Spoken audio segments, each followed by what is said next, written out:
എല്ലാവർക്കും നമസ്കാരം. ഞാൻ ഡോക്ടർ രഞ്ജിത് രാജ്. ഇന്ന് നമ്മൾ സംസാരിക്കുന്നത് ഇന്നോവേറ്റീവ് റീറ്റെയിൽ ട്രെൻഡ്സ് എന്ന വിഷയത്തെ പറ്റിയാണ്. റീറ്റെയിൽ മേഖലയിൽ വലിയ വലിയ മാറ്റങ്ങളാണ് വന്നുകൊണ്ടിരിക്കുന്നത്. എസ്പെഷ്യലി ഇന്ന് ഈ ടെക്നോളജിയുടെ കാലഘട്ടത്തിൽ, അല്ലെങ്കിൽ ടെക്നോളജി ബിസിനസ്സുകളെയൊക്കെ ഡ്രൈവ് ചെയ്യുന്ന ഈ കാലഘട്ടത്തിൽ റീറ്റെയിൽ രംഗത്താണ് ഏറ്റവും വലിയ മാറ്റങ്ങൾ വന്നുകൊണ്ടിരിക്കുന്നത്. അപ്പോൾ വളരെ ചരിത്രപ്രസിദ്ധമായ പല മാറ്റങ്ങളും നമ്മൾ ഈ കാലഘട്ടത്തിൽ കണ്ടുകൊണ്ടിരിക്കുകയാണ്. ഏതൊക്കെയാണ് ആ മാറ്റങ്ങൾ, അല്ലെങ്കിൽ എന്തൊക്കെയാണ് റീറ്റെയിലിലെ ട്രെൻഡ് എന്ന് നമുക്കൊന്ന് നോക്കാം. അപ്പോൾ ശരിക്കും ഒരു ഗോൾഡൻ സ്റ്റേറ്റ്മെൻറ്റ് പറഞ്ഞുകൊണ്ട് നമ്മളിവിടെ തുടങ്ങാൻ ആഗ്രഹിക്കുകയാണ്. Technological advancement in the retail industry has opened up a whole new world of possibilities. ഒരുപാട് പോസിബിലിറ്റീസാണ് ഇന്ന് ലോകത്ത്, അല്ലെങ്കിൽ റീറ്റെയിൽ രംഗത്ത് ടെക്നോളജിയുടെ അഡ്വാൻസ്മെൻറ്റ് കൊണ്ടുവന്നിരിക്കുന്നത്. അതുതന്നെയാണ് ഇന്ന് ഏറ്റവും വലിയ ട്രെൻഡിങ് ആയി വന്നുകൊണ്ടിരിക്കുന്ന ഓരോ ആക്ടിവിറ്റിയിലൂടെയും നമ്മൾ കാണുന്നത്. അപ്പോൾ ഇന്നോവേറ്റീവ് റീറ്റെയിൽ ട്രെൻഡ്സിൽ നമ്മൾ ഏറ്റവും ആദ്യം സംസാരിക്കുന്നത് വെർച്വൽ ഫിറ്റിംഗ് റൂംസിനെ പറ്റിയാണ്. ആദ്യത്തെ മികച്ച ട്രെൻഡ് ഇത് തന്നെയാണ്. ഇന്ന് നോക്കൂ, ഈ പാൻഡമിക് സമയത്തൊക്കെ ആളുകൾക്ക് ഏറ്റവും കൂടുതൽ ആവശ്യം, ഈവൻ നമ്മളൊരു ഡ്രസ്സ് വാങ്ങാൻ പോവുകയാണെങ്കിൽ തന്നെ ആ ട്രയൽ റൂമിൽ പോകാമെന്നൊക്കെ പറയുന്നത് ഇച്ചിരി ചലഞ്ചിങ് ആയിട്ടുള്ള കാര്യം. അവിടെയൊക്കെ വെർച്വൽ ഫിറ്റിംഗ് റൂമുകൾ വന്നു. ആർട്ടിഫിഷ്യൽ ഇൻ്റലിജൻസിൻ്റെയൊക്കെ സഹായത്തോടു കൂടി അതിന്ന് ഷോപ്പിൽ പോകുമ്പോഴായിക്കോട്ടെ, ഓൺലൈൻ പർച്ചേസ് ചെയ്യുമ്പോഴായിക്കോട്ടെ, ആർട്ടിഫിഷ്യൽ ഇൻ്റലിജൻസ് ഒക്കെ ഉപയോഗിച്ചുകൊണ്ട് ഏത് പ്രൊഡക്റ്റും ട്രയൽ നോക്കാനുള്ള സൗകര്യങ്ങൾ ഇതുപോലെ ഒരുങ്ങിക്കഴിഞ്ഞു. അപ്പോൾ ആ വെർച്വൽ ഫിറ്റിംഗ് റൂമുകൾ കൊണ്ടുവന്നിരിക്കുന്നത് ഒരു പുതിയ ട്രെൻഡ് എന്ന് നമുക്ക് തീർച്ചയായിട്ടും വിളിക്കാൻ പറ്റും. അത് ബിസിനസ്സിനെ തീർച്ചയായിട്ടും സഹായിക്കുന്നുമുണ്ട്. ഇപ്പോൾ സെഫോറ എന്ന് പറയുന്ന ഒരു ബ്രാൻഡ്, ഒരു റീറ്റെയിൽ ചെയിൻ ശരിക്കും പറഞ്ഞാൽ ഈ ഒരു കോൺസെപ്റ്റ് ഉപയോഗിച്ചുകൊണ്ട് ഈ പാൻഡമിക് സമയത്ത് അവർക്ക് ഉണ്ടാകുമായിരുന്ന ഒരുപാട് നഷ്ടങ്ങളൊക്കെ നികത്താനും പ്രോഫിറ്റ് കൂട്ടാനും അവർക്ക് സഹായിച്ചിട്ടുണ്ട്. പല ബ്രാൻഡുകളും ഇന്നത് ചൂട് പിടിച്ചുകൊണ്ട് ഈ രംഗത്തേക്ക് വന്നുകൊണ്ടിരിക്കുകയാണ്. അപ്പോൾ വെർച്വൽ ഫിറ്റിംഗ് റൂമുകളാണ് ആദ്യത്തെ ട്രെൻഡ്.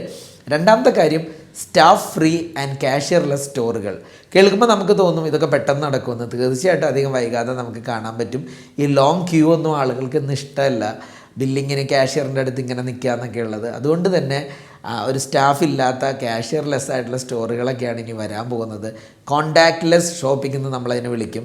അപ്പോൾ അവിടെ ആവശ്യമായിട്ടുള്ള ടെക്നോളജികൾ, RFID ടാഗുകൾ, computer vision system, machine learning, internet of things, IoT ഡിവൈസുകൾ, ഫേഷ്യൽ റെക്കഗ്നീഷൻ തുടങ്ങിയ കാര്യങ്ങൾ, അങ്ങനെയുള്ള ടെക്നോളജികൾ ഉപയോഗിച്ചുകൊണ്ട് സ്റ്റാഫ് ഫ്രീ ആൻഡ് കാഷ്യർലെസ് സ്റ്റോറുകളാണ് നമ്മളിനി കാണാൻ പോകുന്നത്. അപ്പോൾ അതിനൊരു ബെസ്റ്റ് എക്സാമ്പിളാണ് ശരിക്കും പറഞ്ഞാൽ ആമസോൺ ഗോയുടെ grocery model. Amazon Go grocery സ്റ്റോറിനെ പറ്റി നിങ്ങളൊന്ന് നെറ്റിലൊക്കെ സെർച്ച് ചെയ്ത് കഴിഞ്ഞാൽ വീഡിയോകളൊക്കെ നമുക്ക് കാണാൻ പറ്റും. അവിടെ ശരിക്കും പറഞ്ഞാൽ സ്റ്റോറിൽ കസ്റ്റമർ എൻ്റർ ചെയ്യുന്നു, അവരാവശ്യമുള്ള സാധനങ്ങൾ എടുക്കുന്നു, അവരുടെ ബാഗിലിടുന്നു, അവരുടെ കാർട്ടിലിടുന്നു. അതിനുശേഷം RFID ഉപയോഗിച്ചുകൊണ്ട് അതിൻ്റെ സ്കാനിങ് എല്ലാം നടക്കുന്നുണ്ട്. ബില്ലിൻ്റെ എമൗണ്ട് ഓട്ടോമാറ്റിക്കലി തന്നെ അവരുടെ പ്രീ ലിങ്ക്ഡ് ആയിട്ടുള്ള ബാങ്ക് അക്കൗണ്ട് ആണെങ്കിൽ അതിൽ നിന്ന് ഡിഡക്റ്റ് ആയി പോകുന്ന രീതി ആമസോൺ ഗോ ആപ്പ് ഉപയോഗിച്ചുകൊണ്ട് കസ്റ്റമർ സിമ്പിളായിട്ടാണ് സ്റ്റോറിൽ നിന്ന് എക്സിറ്റ് ആയി പോരുന്നത്. അപ്പോൾ എല്ലാ പർച്ചേസും സുഗമമാകുന്ന രീതി ഓൾറെഡി ഇൻട്രൊഡ്യൂസ് ചെയ്ത് കഴിഞ്ഞു. അപ്പോൾ ശരിക്കും പറഞ്ഞാൽ കോൺടാക്ട്ലെസ് ഷോപ്പിങ്ങിൻ്റെ അകത്ത് 3 സ്റ്റേജായിട്ടാണ് റീറ്റെയിൽ ബിസിനസ്സിനെ തന്നെ അവർ ഡിവൈഡ് ചെയ്താണ്. Walk in, pickup, pick out. ഈ 3 രീതിയിൽ സിമ്പിളായിട്ട് പ്രോസസ്സ് നടക്കുന്നു. മൂന്നാമത്തെ ട്രെൻഡിങ് ആയിട്ടുള്ള കാര്യം വോയിസ് കൊമേഴ്സാണ്.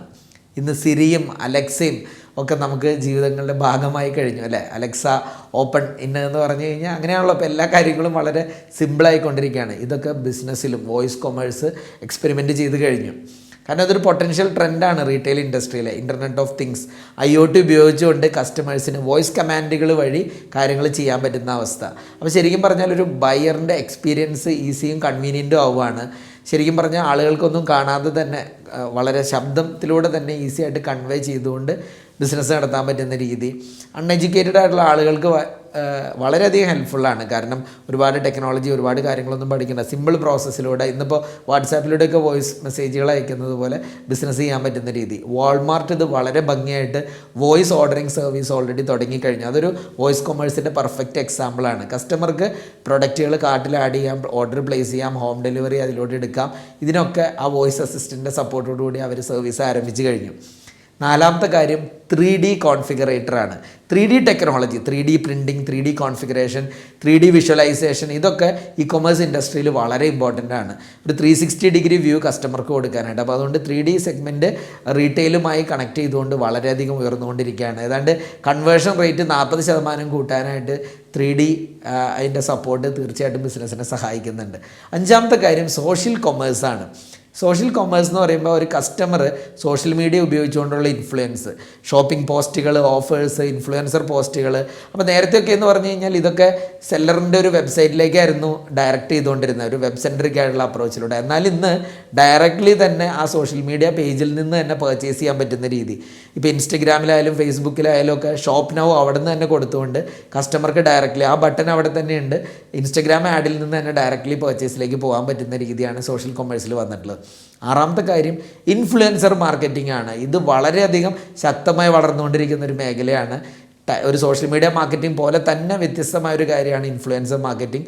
ഒരു large number of followers social മീഡിയയിലുള്ള ഒരു ഇൻഡിവിജ്വലിന് അവർ പല കമ്പനികൾ അപ്രോച്ച് ചെയ്യും. ആ പർട്ടിക്കുലർ ഇൻഫ്ലുവൻസറിൻ്റെ ഓഡിയൻസ് ഏത് കാറ്റഗറിയിലുള്ളതാണോ അവർക്ക് അനുയോജ്യമായ പ്രൊഡക്റ്റുകൾ അദ്ദേഹം വഴി പ്രൊമോട്ട് ചെയ്യുക. അദ്ദേഹത്തിൻ്റെ ഫോളോവേഴ്സിനെ മോട്ടിവേറ്റ് ചെയ്തുകൊണ്ട് വീഡിയോകൾ വഴിയും ഫോട്ടോകൾ വഴിയും ഒപ്പീനിയനുകൾ വഴിയും ആ പ്രൊഡക്റ്റിനെ പ്രൊമോട്ട് ചെയ്യുന്ന രീതിയാണ് നമ്മൾ കാണുന്നത്. ഏഴാമത്തെ കാര്യം create A branded Amazon store. Amazon എന്നൊരു എസ്റ്റാബ്ലിഷ് ആയിട്ടുള്ള ഇ കൊമേഴ്സ് പ്ലാറ്റ്ഫോമാണ്.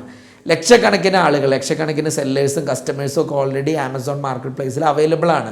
നമുക്ക് വളരെ സിമ്പിളായിട്ട് ഇന്നൊരു ആമസോൺ സ്റ്റോറിൽ ഒരു അക്കൗണ്ട് ഓപ്പൺ ചെയ്യാനും അത് വളരെ ഈസി ആയിട്ട് സാധിക്കും. ഒരു 4 സ്റ്റെപ്പ് പ്രോസസ്സിലൂടെ നടക്കും. ഒന്നാമത്തെ കാര്യം register your brand using Amazon brand registry. നിങ്ങൾക്ക് അതിനുള്ളൊരു ലിങ്ക് ഇവിടെ കൊടുക്കുന്നുണ്ട്. ഈ ലിങ്ക് ഉപയോഗിച്ചുകൊണ്ട് നിങ്ങൾക്ക് ഈസി ആയിട്ട് അതിൽ ബ്രാൻഡ് രജിസ്റ്റർ ചെയ്യാൻ പറ്റും. ദെൻ അതിലൊരു ടെംപ്ലേറ്റ് ഉണ്ട്. സെലക്ട് ചെയ്യുക, ഒരു ടെംപ്ലേറ്റ് എടുത്തിട്ട് ഒരു ഹോം പേജ് ക്രിയേറ്റ് ചെയ്യുക. മൂന്നാമത്തെ കാര്യം build your Amazon store pages ഉണ്ടാക്കുക. നാലാമത് അതിലേക്ക് കണ്ടൻറ്റ് ആഡ് ചെയ്യുക. Submit your store four review. ഈ 4 സ്റ്റെപ്പിലൂടെ ഈസി ആയിട്ട് ഇന്നൊരു ആമസോൺ സ്റ്റോർ തുടങ്ങാനായിട്ട്, ആമസോണിലൊരു സ്റ്റോർ ഇടാനായിട്ട് നിങ്ങൾക്ക് സാധിക്കും. ഇതൊരു ട്രെൻഡാണ്. എട്ടാമത്തെ കാര്യം same day and fast delivery. ഇന്ന് ഒരു വാൾക്കർ സാൻസ് എന്ന് പറയുന്ന റിസർച്ച് കമ്പനി US-ൽ ഒരു റിപ്പോർട്ട് പറഞ്ഞിരിക്കുന്നത് 79% കസ്റ്റമേഴ്സും ഫ്രീ ഡെലിവറി ആഗ്രഹിക്കുന്നുണ്ട്, അല്ലെങ്കിൽ ഫ്രീ ഷിപ്പിംഗ് ഇന്ന് US-ൽ ആഗ്രഹിക്കുന്നുണ്ട്. അതുപോലെ കോമൺ ആയി കഴിഞ്ഞു ആ കാര്യങ്ങൾ. അടുത്ത കാര്യം ഒരു 54% 25 വയസ്സിൽ താഴെയുള്ള ആൾക്കാർ സെയിം ഡേ ഡെലിവറി വേണം, അവർക്ക് നിർബന്ധമാണ്. 62% കസ്റ്റമേഴ്സ് അതിന് പ്രീമിയം പ്രൈസ് പേ ചെയ്യാനും റെഡിയാണ് സെയിം ഡേ ഡെലിവറി കിട്ടുകയാണെങ്കിൽ. അപ്പോൾ same day and fast delivery എന്ന് പറയുന്നതിന് ട്രെൻഡായി വരുന്ന കാര്യമാണ്. 9ാമത്തെ കാര്യം increasing usage of chat bots. Chat ബോട്ടുകളെ പറ്റി നമുക്കറിയാം.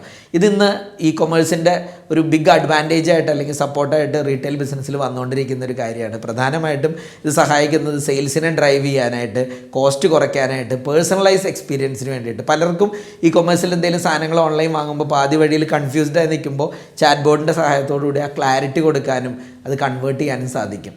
10ാമത്തെ കാര്യം എക്സ്പെരിയൻഷ്യൽ റീറ്റെയിൽ ഇൻ ദ ഫ്യൂച്ചർ. ഇത് ഭയങ്കര ഇമ്പോർട്ടൻ്റ് ആണ് കേട്ടോ. എക്സ്പെരിയൻഷ്യൽ റീറ്റെയിൽ എന്ന് പറഞ്ഞാൽ ഇന്ന് കസ്റ്റമേഴ്സ് ആഗ്രഹിക്കുന്നത് എല്ലാ സ്ഥലങ്ങളിലും ബെറ്റർ എക്സ്പീരിയൻസ് ആണ്. ഇന്ന് മില്ലേനിയൽസ് ആണ് ഏറ്റവും കൂടുതൽ പർച്ചേസ് ചെയ്യാൻ വരുന്നത്. മില്ലേനിയൽസ് മീൻസ് ഏതാണ്ട് 2000 കാലഘട്ടങ്ങളിൽ ജനിച്ച ആളുകൾ, ഇന്ന് ടെക്നോളജിയോടൊപ്പം വളർന്നുകൊണ്ടിരിക്കുന്നവർ. അവർ ശരിക്കും ഒരു പുതിയ ടേം, പുതിയ ട്രെൻഡ് എന്ന് പറയുന്നത് റീറ്റെയിൽ ടെയിൻമെൻറ്റ് എന്നാണ്. റീറ്റെയിൽ പ്ലസ് എൻ്റർടൈൻമെൻറ്റ്, ഇത് രണ്ടും കൂടി റീറ്റെയിൽ ടെയിൻമെൻറ്റ്. അപ്പോൾ ഓരോ ഷോപ്പുകളും ഓരോ ഓൺലൈൻ ഔട്ട്ലെറ്റുകളായിക്കോട്ടെ കസ്റ്റമേഴ്സിന് പുതിയ എക്സ്പീരിയൻസ് കൊടുക്കാൻ, ഫണ്ട് ബേസ്ഡ് ആയിട്ടുള്ള യുണീക്ക് ആയിട്ടുള്ള ഇൻ പേഴ്സൺ എക്സ്പീരിയൻസ് കൊടുക്കാൻ നോക്കുക. അത്തരം എക്സ്പീരിയൻസസ് ആയിരിക്കും ഭാവിയിൽ പ്രസ്ഥാനത്തെ നയിക്കുന്നത്. 11th one is grocery E commerce platform. ശരിക്കും പറഞ്ഞാൽ ഈ 2020-21 കാലഘട്ടത്തിൽ ഓൺലൈൻ ഗ്രോസറി ബിസിനസ് ഒരു 3 ഇരട്ടിയായിട്ട് വന്നത്, 3 ഇരട്ടിയോ അതിനപ്പുറത്തേക്കോ വളർന്നിരിക്കുകയാണ്. അപ്പോൾ ഒരുപാട് ഗ്രോസറി സ്റ്റോറുകൾ, ഒരു റെഡി ടു ഗോ ഗ്രോസറി സ്റ്റോറുകൾ ഇന്ന് അവൈലബിൾ ആണ്. ശരിക്കും പറഞ്ഞാൽ നമ്മൾ പുതിയതൊന്നും ക്രിയേറ്റ് ചെയ്യേണ്ട. ഓൾറെഡി കുറേ പ്ലാറ്റ്ഫോമുകൾ, ഓൾറെഡി കുറേ ആപ്ലിക്കേഷൻസ് അല്ലെങ്കിൽ വെബ്സൈറ്റുകൾ നമുക്കതിൻ്റെ ഭാഗമായിട്ട് ബിസിനസ് ചെയ്യാൻ റെഡി ആയിട്ട് ഇവിടെയുണ്ട്. ചിലതിൻ്റെ പേര് ഞാൻ പറയാം. സീൽ കൊമേഴ്സ്, അല്ലെങ്കിൽ On My Shop, Rocket Bazaar, എസ്റ്റിക്കോ, മൈ ക്ലൗഡ് ഗ്രോസർ, അല്ലെങ്കിൽ ഷോപ്പ് ഹീറോ, ഫാറ്റ് ബിറ്റ്, ഇതൊക്കെ ചില എക്സാമ്പിളുകളാണ്. ഇനി 12ാമത്തെ കാര്യം increase focus on personal health and self care. ഇന്ന് ആളുകൾ കൂടുതൽ ഹെൽത്ത് കോൺഷ്യസ് ആണ്. അതുകൊണ്ട് തന്നെ റീറ്റെയിൽ ഷോപ്പുകൾ സന്ദർശിക്കുമ്പോൾ അവരുടെ പേഴ്സണൽ ഹെൽത്ത്, ഹൈജീൻ, സെൽഫ് കെയറിന് വലിയൊരു പ്രാധാന്യം വഹിക്കുന്നുണ്ട്. അപ്പോൾ അതുകൊണ്ട് തന്നെ സ്ഥാപനങ്ങൾ ആളുകളെ ഇത്തരത്തിൽ അവരുടെ പേഴ്സണൽ ഹെൽത്തിന് ഇമ്പോർട്ടൻസ് കൊടുത്തുകൊണ്ടുള്ള സംവിധാനങ്ങൾ ഒരുക്കണം. 13th one is automatic vehicles and drones ആണ്. നമുക്ക് കേരളത്തിലോ അല്ലെങ്കിൽ നമ്മുടെ ഇന്ത്യയിലൊക്കെ ചിന്തിക്കുമ്പോൾ കുറച്ച് സമയം എടുക്കായിരിക്കും. ബട്ട് US പോലുള്ള സ്ഥലങ്ങളിൽ എത്തിക്കഴിഞ്ഞു. ഇന്ന് ഓട്ടോമാറ്റിക് വെഹിക്കിൾസിനെയാണ് ലോജിസ്റ്റിക്സിനും ബിസിനസ്സിൻ്റെ ഭാഗമായിട്ടും ഒക്കെ അവർ യൂസ് ചെയ്യുന്നത്. ഡ്രൈവേഴ്സിൻ്റെ സ്വഭാവം എങ്ങനെയാണ്, വണ്ടി മിസ്യൂസ് ചെയ്തോ ഇതൊന്നും ചിന്തിക്കേണ്ട. എല്ലാം ഓട്ടോമാറ്റിക്, ടൈമും ഡെസ്റ്റിനേഷൻ സെറ്റ് ചെയ്ത് കഴിഞ്ഞാൽ കാര്യങ്ങൾ ഫാസ്റ്റായി ഡെലിവറി ചെയ്യുന്ന സംവിധാനം കുറച്ച് കാലങ്ങൾക്ക് ശേഷം നമ്മുടെ അവിടെ എത്തും. പിന്നെ ഡ്രോൺസ് ആണെങ്കിലും നമ്മുടെ നാട്ടിലുണ്ടെങ്കിലും അതിനുള്ള ഫെസിലിറ്റി അവർ കൊടുത്തിട്ടില്ല. ബട്ട് കുറച്ച് കാലം കഴിയുമ്പോൾ ഡെലിവറിയും കാര്യങ്ങളൊക്കെ ഡ്രോൺസും ചെയ്യുന്നതായിട്ട് നമുക്ക് കാണാം. ഡ്രോൺ ഉപയോഗിച്ചുകൊണ്ടുള്ള delivery system. 14th one is use of robotics in retail ആണ്. ഇത് ഗംഭീരമായിട്ട് വളർന്നുകൊണ്ടിരിക്കുന്ന മറ്റൊരു മേഖലയാണ്. എസ്പെഷ്യലി നിങ്ങൾ നോക്കിക്കഴിഞ്ഞാൽ ആമസോൺ വെയർ ഹൗസിൽ മാത്രം, അതും നെറ്റിൽ യൂട്യൂബിലൊക്കെ തന്നെ നോക്കിയാൽ കാണാം, 2 ലക്ഷത്തിലധികം റോബോട്ടുകളാണ് ഡെയിലി ബേസിൽ ആമസോൺ വെയർ ഹൗസിൽ US വർക്ക് ചെയ്യുന്നത്. ഗംഭീര പ്രൊഡക്ടിവിറ്റി. അപ്പോൾ റോബോട്ട്സിനെ റീറ്റെയിൽ സ്റ്റോറുകളിൽ നമ്മുടെ നാട്ടിലും ധാരാളം എത്തി തുടങ്ങി. പല സ്ഥാപനങ്ങളും ചെല്ലുമ്പോൾ വെൽക്കം ചെയ്യുന്നത് റോബോട്ടാണ്. ഇനി നമുക്ക് അധികം വൈകാതെ ബില്ലിങ്ങിലും ഒക്കെ റോബോട്ട്സിനെ നമുക്ക് കാണാൻ പറ്റും. അപ്പോൾ എന്തായാലും ഈ 14 കാര്യങ്ങൾ, 14 ട്രെൻഡ്സിനെ പറ്റി നമ്മൾ പറഞ്ഞു. ഇതെല്ലാം റീറ്റെയിൽ മേഖലയിൽ വന്നുകൊണ്ടിരിക്കുന്നതാണ്. അപ്പോൾ നമ്മൾ ചിന്തിക്കുക, നമ്മുടെ സ്ഥാപനം ഇതിൽ ഏതൊക്കെ കാര്യങ്ങൾ അഡോപ്റ്റ് ചെയ്തിട്ടുണ്ട്, ചെയ്യാൻ തയ്യാറായിട്ടുണ്ട്, ഇതൊക്കെയാണ് വരാൻ പോകുന്ന സാധ്യതകൾ. ഇതിനെ ഉൾക്കൊണ്ടുകൊണ്ട് ബിസിനസ്സിനെ മുന്നോട്ട് കൊണ്ടുപോകാൻ ശ്രമിക്കുക. ഒരു ഗോൾഡൻ സ്റ്റേറ്റ്മെൻറ്റും കൂടെ പറയുകയാണ്, വളരെ ഇമ്പോർട്ടൻ്റ് ആയിട്ടുള്ള സ്റ്റേറ്റ്മെൻ്റ് ആണ്. Innovation is the ability to see change as an opportunity and not a threat. അപ്പോൾ ഇന്നോവേഷനും ടെക്നോളജിയും ഒക്കെ നമ്മൾ കാണേണ്ടത് മാറ്റങ്ങൾക്കുള്ള ഓപ്പർച്യൂണിറ്റി ആയിട്ടായിരിക്കണം, അല്ലാതെ ഒരു ത്രെട്ടായിട്ടല്ല. ഇത് ഗംഭീരമായി മനസ്സിലാക്കുന്നവരാണ് ശക്തമായി നീങ്ങുന്നത്. ടെക്നോളജിയോടൊപ്പം വളരുക, പുതിയ ട്രെൻഡുകൾക്കൊപ്പം പോവുക. Thank you so much.